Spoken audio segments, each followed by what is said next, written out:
Hello aspirants, welcome to AKSIS Academy Daily Current Affairs.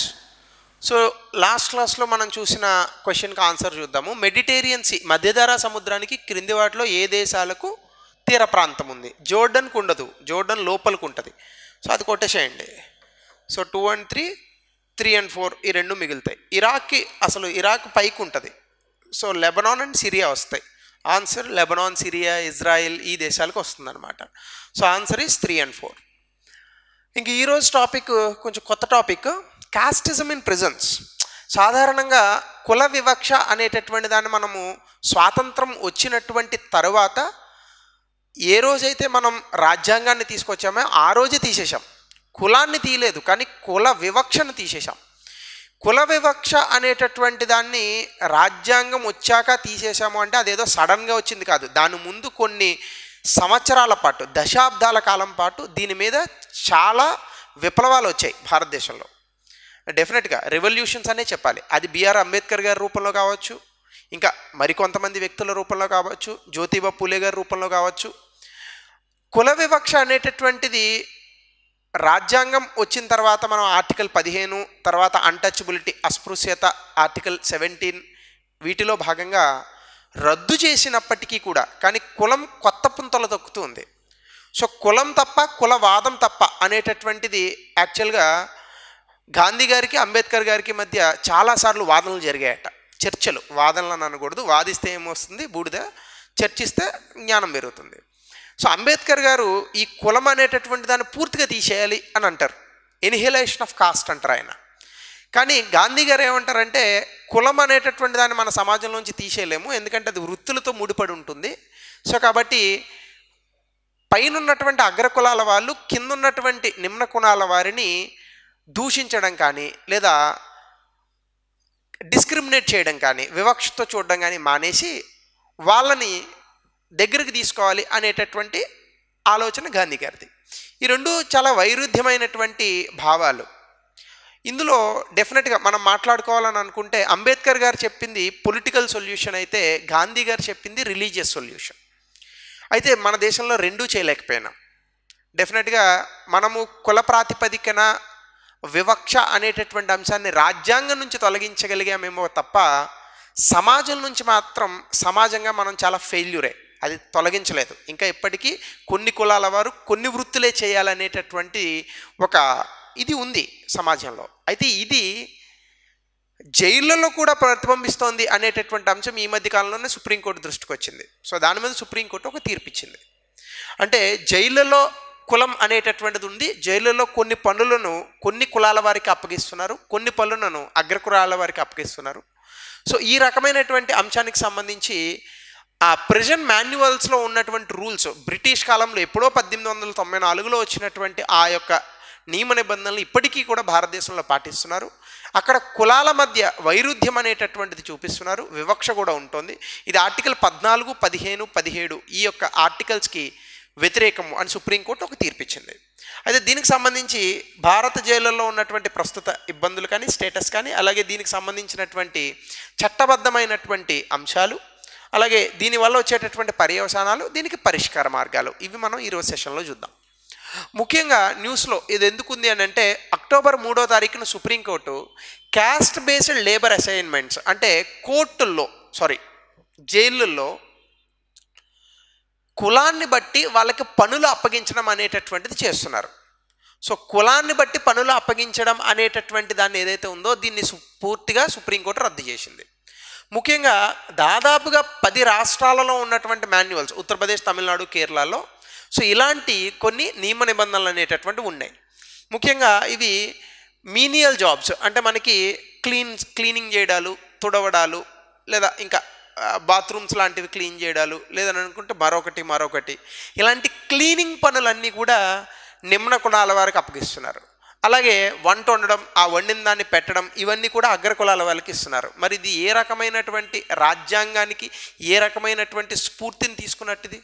ఖచ్చితంగా ఇది సమానత్వము అలాగే వివక్షను వ్యతిరేకించేటటువంటి అంటే వివక్ష యొక్క నిర్మూలన అనేటటువంటి తీసుకుంటాం మనం, ప్రొహిబిషన్ ఆఫ్ డిస్క్రిమినేషన్.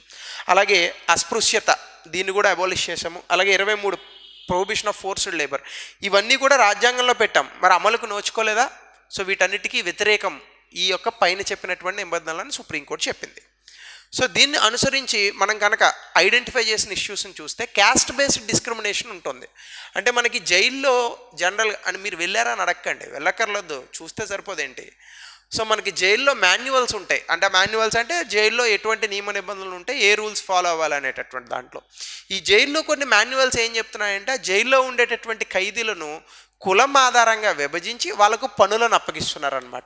ముఖ్యంగా తేవార్స్, నాడార్స్, పాలార్స్ తమిళనాడులో ఉన్నటువంటి ప్రిజన్స్లో ఈ ఒక్కరిని ఒక చోట ఉంచకుండా ఒక్కొక్క డివిజన్లో ఒక్కొక్కరిని ఉంచుతున్నారు. అంటే నాడార్లని తేవార్స్తో కలపరు, తేవార్స్ని పాలార్స్తో కలపరు, విడివిడిగా ఉంటారు. వీళ్ళకి కొన్ని పనులు అప్పగిస్తారు, మరికొంతమందికి కొన్ని పనులు అప్పగిస్తారు. సో ఇలాంటి కుల వివక్ష అనేటటువంటి లేదా కుల విభజన అంటే ఇంకా బెటర్గా ఉంటుంది. ఆ కుల విభజన అనేటటువంటి దాన్ని ఈ యొక్క జైళ్ళల్లో చేస్తున్నారు. ఇది ఎప్పుడుది అంటే అసలు బ్రిటిష్ వాళ్ళు ఈ జైళ్ళు, పోలీస్ ఇట్లాంటివి మన దేశంలో తీసుకొచ్చిన తర్వాత లా అండ్ ఆర్డర్ని కోడిఫై చేసినప్పుడు బ్రిటిష్ వాళ్ళకు ఒక సమస్య ఎదురైంది. ఏంటంటే బ్రిటిష్ కాలంలో మన దేశంలో అస్పృశ్యత, కుల వివక్ష అనేటటువంటిది మన జాతిలో, రక్తంలో బాగా కలిసిపోయి ఉన్నాయి. ఆ కారణం చేత ఏమైందంటే బ్రిటిష్ వాళ్ళు సమాజంలో ఉన్నటువంటి ఈ కుల మతపరమైనటువంటి అంశాల జోలికి వెళ్ళలేదు. ఎందుకంటే వాళ్ళు బాగా నేర్చుకున్నటువంటి అంశం ఏంటంటే కుల మతపరమైనటువంటి అంశాల జోలికి వెళితే ప్రజలు తిరగబడతారు. ఎందుకంటే అది వాళ్ళ సాంప్రదాయాలు, సంస్కృతి, సమాజంలో ఉన్నటువంటి కట్టుబాట్లకు అది వ్యతిరేకమని ప్రజలు భావిస్తారు. దీని యొక్క ప్రభావం ఎప్పుడూ కూడా ఎవరైతే పరిపాలిస్తున్నారో ఆ పరిపాలించేటటువంటి వ్యక్తుల మీద చాలా నెగిటివ్ ప్రభావం అనేటటువంటిది ఉంటుంది. ఆ కారణం చేత జైళ్ళల్లో కూడా పెట్టినప్పుడు అగ్రకులాల వారిని విడిగా, నిమ్న కులాల వారిని విడిగా పెట్టడం అనేటటువంటిది బ్రిటిష్ కాలంలో తీసుకొచ్చినటువంటి పద్ధతులు. అయితే ఆ చట్టాలనే అనుసరిస్తున్నటువంటి మన దేశము ఇప్పటికీ కూడా అవే ప్రయోగాలు చేస్తూ ఉంటుంది. అందుకే చాలాసార్లు మన జైల్ మాన్యువల్స్ ఇంకెట్లు ఉంటాయి, habitual offenders, Born criminals. Born criminals ఉంటారండి, పుట్టగానే ఎవరైనా నేరస్తుడవుతాడండి. అంటే తల్లిని బాధ పెట్టి అందరం పుట్టాం కాబట్టి నేరస్తులని అనుకుంటే శ్రీకృష్ణుతో సహా అందరూ నేరస్తులమే, అది కాదు కదా. బోర్న్ క్రిమినల్స్ ఉంటారు అసలు ఎక్కడన్నా? అంటే ఒక కులంలోనో లేదంటే ఒక వర్గంలోనో పుట్టినటువంటి వ్యక్తుల్ని మొత్తం అన్ని నేరస్తులుగా భావిస్తే ఎలా ఉంటుంది? సో ఆ పదజాలమే చూడండి, అసలు బోర్న్ క్రిమినల్స్ అన్నారు.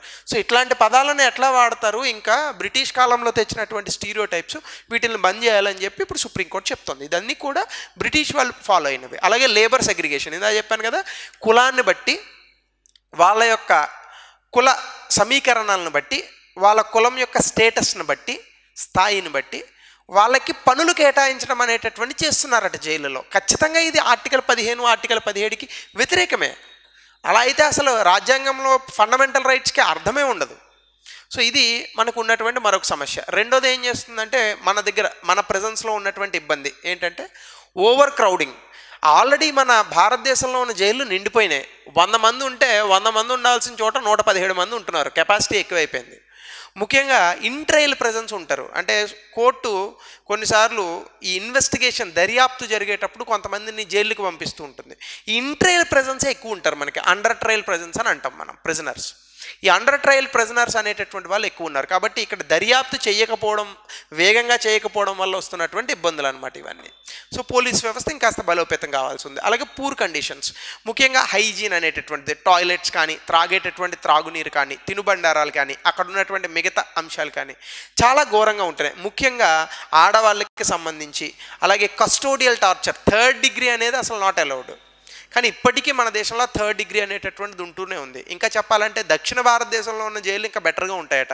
అసలు ఉత్తర భారతదేశంలో ఉత్తరప్రదేశ్, బీహార్ లాంటి చోట్ల అయితే నిజంగా బ్రిటిష్ కాలంలో ఉన్నట్టే ఉంటుందంట. అంటే వెళ్ళి చూడాల్సిన అవసరం లేదు. చాలా వరకు ఉన్నటువంటి మీరు ప్రతులు కానీ ఇట్లాంటివి చదివితే మీకు అర్థమవుతుంది. అంటే నేను ఒకసారి కొన్ని సెంట్రల్ జైల్స్కి విజిట్కి వెళ్ళాను when I was a student. ముఖ్యంగా కొన్ని మన తెలుగు ప్రాంతాలలో ఉన్నటువంటి జైళ్ళు చాలా అద్భుతంగా ఉంటాయి. లోపల మంచి మొక్కలు పెంచుతారు, అద్భుతంగా ఈ జన్మభూమి కార్యక్రమాలు అక్కడ కూడా చేపట్టారు. కానీ నార్త్లో అలా ఉండదు, కొంచెం డిఫరెంట్గా ఉంటుంది. అలాగే జ్యుడిషియల్ డిలేస్, ముఖ్యంగా కోర్టులో పేరుకుపోయినటువంటి కేసులు, 3 కోట్లకు పైగా కేసులు పెరిగిపోయినాయి. సో దీని కారణంగా కూడా ఈ ప్రొలాంగ్డ్ ట్రయల్స్ అవ్వడం వల్ల కూడా ఎక్కువ మంది ఈ యొక్క ఖైదీలు జైలులో ఉండడం మరొక సమస్య. అలాగే దీనికి సంబంధించి లీగల్ ఫ్రేమ్వర్క్, అంటే ఇప్పుడు చెప్పినటువంటి అంశానికి సంబంధించి లీగల్ ఫ్రేమ్వర్క్ చూస్తే ఖచ్చితంగా రాజ్యాంగం చెప్తున్నటువంటి నియమ నిబంధనల ప్రకారము వివక్ష కానీ లేదా అస్పృశ్యత కానీ అలాగే ఫోర్స్డ్ లేబర్, ఈ యొక్క వెట్టి చాకరీ అని అంటాం, సో ఇవి కానీ లేదా ఈక్వాలిటీ సమానత్వం, వీటన్నిటికీ కూడా వ్యతిరేకమే ఇందాక చెప్పినటువంటి ఈ కుల వివక్ష జైళ్ళలో జరిగేటటువంటిది. అలాగే మనకి model present manual model presence and correction services act 2023 already మనకి వీటిని క్రిటిసైజ్ చేశారు. ఎందుకంటే చాలా వేగ్ డెఫినేషన్స్, అంటే క్లారిటీ లేనటువంటి నిర్వచనాలు ఉన్నాయి ఇందులో. హ్యాబిచువల్ అఫెండర్స్ అని, అలాగే ఇంకో బార్న్ క్రిమినల్స్ అని చెప్పాను కదా, ఇట్లాంటివి ఇవన్నీ కూడా ఇంకా కుల వివక్షని పెంపొందించేలాగా ఉన్నాయి తప్ప దాన్ని అంతం చేసేలాగా లేవు. దాంతోపాటు ప్రెజెన్స్ యాక్ట్, జైళ్ళకు సంబంధించి మనం వాడుతున్న చట్టం 1894లో వచ్చింది. ఎప్పుడు 1894, ఎప్పుడు 2024. సో దాదాపుగా ఎన్ని సంవత్సరాలు అయిందో చూడండి, 150 సంవత్సరాలు అయింది. సో దీన్ని ఖచ్చితంగా మనం మార్చేటటువంటి ప్రయత్నం చేయాలి. అలాగే దీనికి సంబంధించి మనం కాన్సిక్వెన్సెస్, పర్యవసానాలు కనుక చూసుకుంటే ఖచ్చితంగా ఇలాంటి ఒక వివక్ష జైళ్ళలో ఇది ఫండమెంటల్ రైట్స్ అంటే ప్రాథమిక హక్కులకు వ్యతిరేకము. ఖచ్చితంగా 15, 17, 23, 14.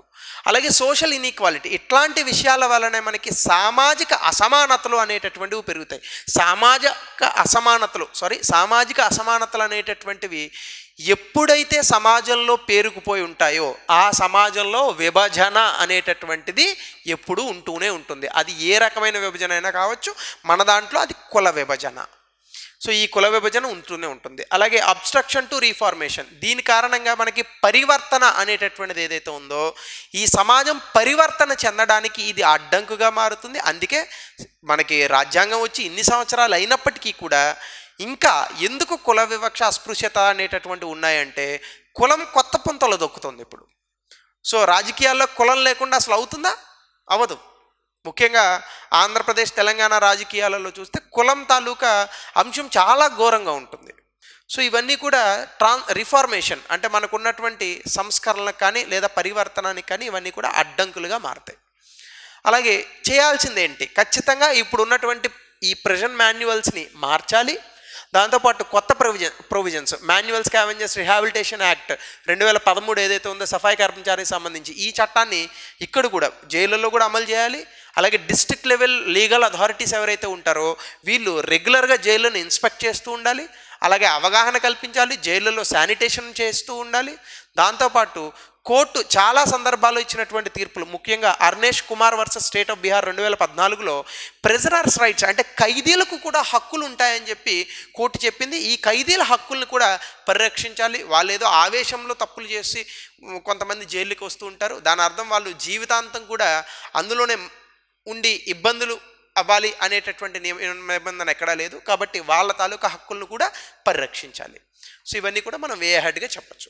సో దీనికి సంబంధించి కాకుండా కొంచెం రిలేటెడ్ మనకి ఎగ్జామినేషన్ పాయింట్ ఆఫ్ వ్యూలో కాబట్టి స్టాండప్ ఇండియా స్కీమ్ గురించి అంటే వివక్ష గురించి చెప్పాను కాబట్టి దానికి పాజిటివ్ క్వశ్చన్ అడిగాను, దీన్ని కమెంట్ సెక్షన్లో చెప్పండి. అలాగే కుల వ్యవస్థ కొత్త గుర్తింపులు అనుబంధ రూపాలను పొందుతుంది కాబట్టి భారతదేశంలో కుల వ్యవస్థ నిర్మూలన సాధ్యం కాదు, దీన్ని వ్యాఖ్యానించండి. యూపీఎస్సీ 2018లో ఈ ప్రశ్న అడిగింది, దీన్ని 200 పదాల్లో రాసే ప్రయత్నం చేయండి.